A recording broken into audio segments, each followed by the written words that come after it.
Boom! Greetings from YouTubeville. Once again, Danny Savage, Draft Guru. If you like the video, sub and subscribe. It's a little late, people. It's around 100 hours. Sorry if the beard is not perfect as usual, but it'll do. Quick, quick breakdown of the Cowboy game. Listen, I'm a Dallas fan, but 2 weeks in a row, brutal game to watch. A win's a win. I get it, but tonight's game was like giving yourself paper cuts and sitting in a tub of alcohol. It was brutal. Uh, the highest paid quarterback in the NFL, 3 turnovers. If the Pittsburgh Steelers had a half a decent quarterback, this game would have been much different. Terrence Steele is a disaster. He gave up 2 sacks, many pressures. Yet we gave him $100 million contract. He has to go. Let's see. A lot of injuries, and note the sad part would have been if Dallas would have lost, man, there was a lot of young kids, a lot of nobodies on that team today because of all the injuries, fighting. They were fighting hard for a win. And Dak has 2 interceptions and a fumble, but they still, overcame that. So that's good for them. But you got Guyton going down. That could be, that's going to be real exciting to see what happens there with Tyler Guyton. Jar Jar Binks. The whole AFC North is garbage. Yeah, you're right about that. That's why I picked the Ravens to win that division, but can't talk about that. What's up, Todd? Dak is him. You're right about that. I agree with you 100%. But let me get this out of the way a second.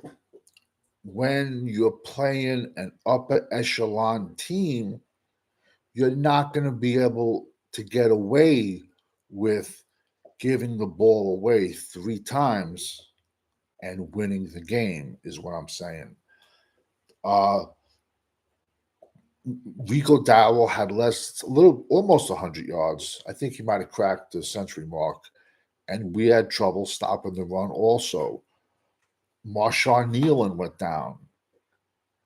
Dallas is going to be on the waiver wires again. All I'm trying to say is we went into this game banged up with no Tank and no Micah. But to be honest with you, I don't think that was a major loss because we sucked with them. So I think a lot of people made that a lot more than it actually was. But, now Tank's probably going to be out 8 weeks. Micah, who knows? We all know Micah's not going to step back on the field until his ankle's 100%. Nealon, we're not going to know probably till Tuesday. I said this Saturday night. I don't think the Brandon Cooks injury, was on IR with a staph infection. I don't think that much of a loss because I said Saturday night, I think Turpin is the better deep option. I think Turpin's a better deep option than Brandon Cooks. You can tell Lamb and Dak are still not on the same page. They're exchanging words. And think about this. They both got paid humongous contracts, and they're still exchanging words, and there's like tension between them. So there's stuff going on that I don't know, that you don't know, but they know. He said something to him on the sidelines, and I'm not a lip reader, so I couldn't tell what he said to him. But Lamb ran the wrong route in the end zone. Well, I don't think Dak will throw him under the bus, and we'll find out if Lamb admits that. But do we also say an interception is an interception? You know what I'm trying to say? I mean, we're the only team that breaks down interceptions for a quarterback. Do we break down when a defensive player has sacks? Oh, it's a blown coverage? No, a sack is a sack. If you're a quarterback, an interception is an interception. Dak Prescott is the only quarterback I've ever seen in my life where content creators and fans have broken down interceptions. Oh, this one was his fault. This one wasn't. This one was a tipped. This one was a wrong route. An interception is an interception, just like a sack is a sack. Does a sack not count? Perfect example last week against the Giants, there was a blown coverage on the offensive line and Nealon walked right through and got a sack. I could have sacked Daniel Jones. Does that sack not count? No, he still got it. So no matter what, he still had the interceptions. Listen, I agree with you. Dallas won, but this game was brutal to watch. Last week's game against the Giants was brutal to watch. It really was. Uh, I don't think I think McCarthy's play calling has to get better. And we just gotta hope these injuries, man. We gotta hope Guyton can come back. I do like Bass. Bass can play. Bass looks for contact on every single play, and so I like him. But then when Zach went out, then Hoffman came in, but they said it was cramps. So but Terrence Steele is just garbage. He has to go. Brevin Spanford, my guy, who I had ranked number ninth, my ninth ranked tight end. He had a couple of key catches tonight, and he also had a few blocks. Uh, Listen, man, a win's a win, so it is what it is. We're 3-2. So now we have San Fran. I don't know in any particular order, but we have San Fran and Detroit. So I'm going to leave it at that. But listen, we could have lost this game, and all the Dak fans just still would have stuck up for him and said everything. Cowboys corner. I tried. I called again. You called is in the building. You called Hunter Lumpke. I call him Lumpy. Hunter Lumpke. You called him it last night. He had that one catch for the like sneaky catch. But I still don't think he's baby Michael Olstad, which Dak Prescott calls him. Listen, we all can admit it was a brutal game to watch. Limpke, Limpke, lumpy potatoes, whatever it is. A win's a win, so we got to take it. So I don't know who we play this Sunday. It's either the Lions or San Fran. San Fran just got beat, so I think they're going to be looking for a win better. So, but we play the Lions. Oof. I think the Lions are going to pound us really, really bad on Sunday. Lions are going to make up for last year's loss. Lions are a big physical team, big physical offensive line, and they got a lot of weapons. They got Sam Laporta, they got Amon St. Brown, they got Jameer Gibbs, they got two running backs, they got Williamson, the wide receiver from Alabama. Uh, Lions got weapons on offense, and they have two monster running backs. Listen, some of the good points, like I said, a lot of young kids on defense were, they were flying around today, and they were making a good effort. Uh, we still got it. We still need help stopping the run, and now basically with Nealon pretty much out, we also need edges, and we're not going to be able to find these on other people's practice squads. It's going to be like a needle in a haystack. But hopefully, Guyton's not out for a long period of time. Good night, man. Have a good night, Cowboys Corner. See you Saturday, Talking Crazy. Everybody tune in on Saturday nights, Talking Crazy, 9:30 Central. Cowboys Corner. Everybody sign in. It's a good show. Ugly win, definitely an ugly win, but hey, In the end, all they look at is numbers anyway. So we got to take it.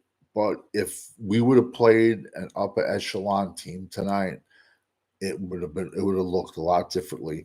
One also thing before I'm gonna make this video quick and get out, the penalties, man. We have to we have to we gotta slow down with these penalties, man. I mean, the penalties are gonna kill us. We've led the league in penalties like for the last few years, and that's coaching, especially when you got guys going off sides, you know, not lining up in the proper direction. And that's going to kill you. And that's especially going to kill you in the at the end of the year when you're in the playoffs. You know, so like I said, man, a win's a win. You got to take them however you can get them. The rain delay probably affected both teams. Definitely think about it. It's like a fight.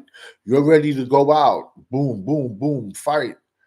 And now you got a 2 hour rain delay. So that probably affected both teams having a slow start because your adrenaline's high and then it falls down.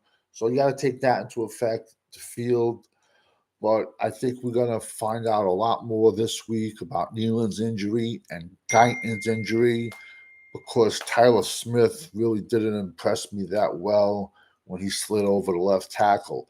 I am a fan of TJ Bass, but now our depth takes a hit now on offensive line because now basically our only two offensive linemen backups that are any good, like I said, and the key word was any good, is Hoffman. Who else? Let's is a he's our backup tackle. I think Adoga is probably on IR. You know what I'm saying? So having an injury just made the offensive line less uh, have less depth. I would still look for more running back. Let's be honest, people. Do we really? Yeah, Steelers are a good team. Todd French. I agree with you 1,000%. I said it last night. I think their head coach. I think he's one of the best head coaches in the NFL because he does the most with the least. I mean, think about it. Does the Pittsburgh Steelers ever trade up in the draft? No. Does the Pittsburgh Steelers ever big spenders in free agency? No. Do they ever really make trades? No. Besides the Mika Fitzpatrick trade, they don't really make trades with anything. And they can have a year where they go through five different quarterbacks and he still gets them to the playoffs. So I think the Steelers coach is probably either the first or second best coach in the NFL. And I said that yesterday. I have a lot of respect for the Steelers head coach. So we got to just find out on the injuries, and that's it. This will be my weekly Cowboy video because we all know this is a draft channel. I've dropped 315 players already. I'll drop a good 15 more. Then also Wednesday will be some fantasy. Thursday or Friday, probably Thursday, we're going to be previewing Boise State's offensive line. This past Thursday, I previewed Rutgers' offensive line because they have a top 5 running back, Kyle Monangai, and Boise State has Gentry, and I think he has 11 touchdowns already. So I look at games differently when I see a team with a really, really good running back. The normal fan looks at the running back every single play.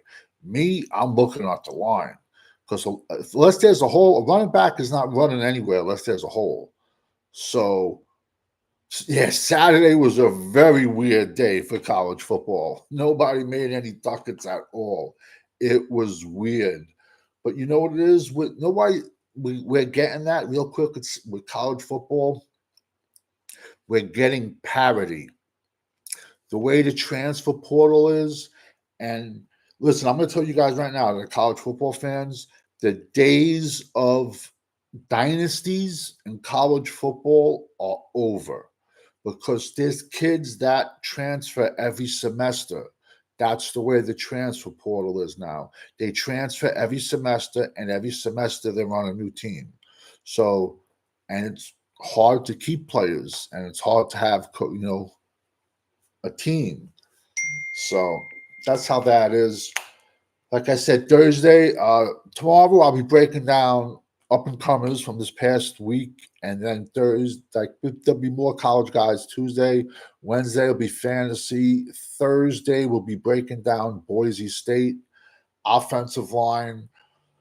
We're at 315 players already broken down for you guys. Today is October the 7th at 01:19, and we're at 315 players.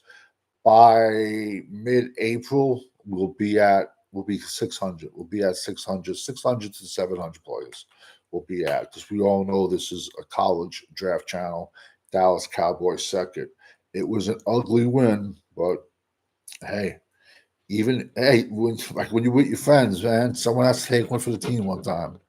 So we all know when you're rocking with the GWO, it's for life. Have a good night, everybody. You're right. A win's a win. You got to take it. You got to take it whatever way you can get them, man. It's a long season. I just hope that the injuries are not as bad as we might think they are. So we'll probably find out midweek. Have a good night, everybody. Over and out.